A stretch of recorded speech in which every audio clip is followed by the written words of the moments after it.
அனைத்து உறவுகளுக்கும் எனது இனிய காலை வணக்கத்தை தெரிவித்துக் கொள்கிறேன். உங்களிடத்தில் ஒரு சிறு ஜோதிட குறிப்பை பகிர்ந்து கொள்ள வருகிறேன். ஒரு ஜாதகத்தை பார்த்தவுடன் நாம் சொல்லிவிடலாம்.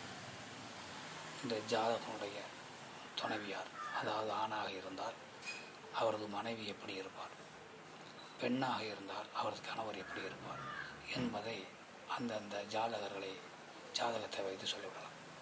ஆண் ஜாதகத்தை வைத்து மனைவி எப்படிப்பட்டவர் வருவார் என்பதையும், பெண் ஜாதகத்தை வைத்து கணவர் எப்படிப்பட்டவர் வருவார் என்பதையும் நாம் சொல்லிவிடலாம். அந்த அமைப்புகள் ஏராளம் இருக்கின்றன. அதில் ஒரு அமைப்பை நாம் இப்போது பார்ப்போம். லக்னத்திற்கு 7ஆம் வீடு என்பது கலஸ்திரஸ்தானம்.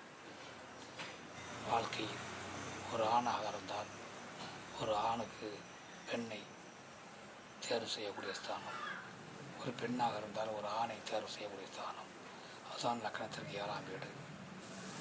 நண்பர்களை குறிக்கக்கூடிய வீடு, கூட்டாளிகளை குறிக்கக்கூடிய வீடு, பொது சேவை செய்யக்கூடிய தன்மையை குறிக்கக்கூடிய வீடு.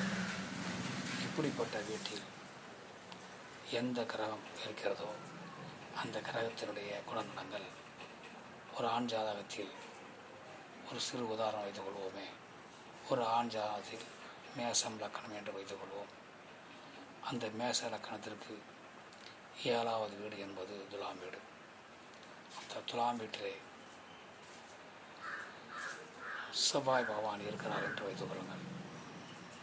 அந்த செவ்வாய் பகவான் இருக்கக்கூடிய அந்த 7ஆவது வீடு சுக்கிர பகவான் வீடு.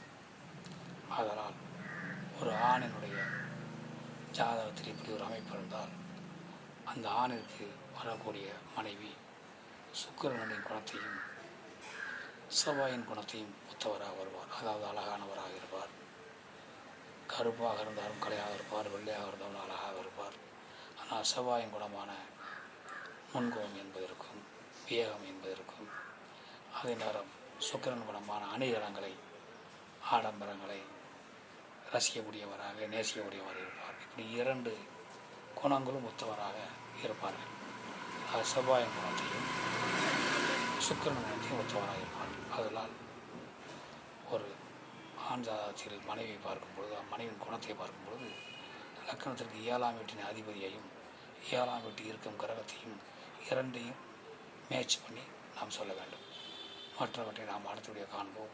நன்றி, வணக்கம்.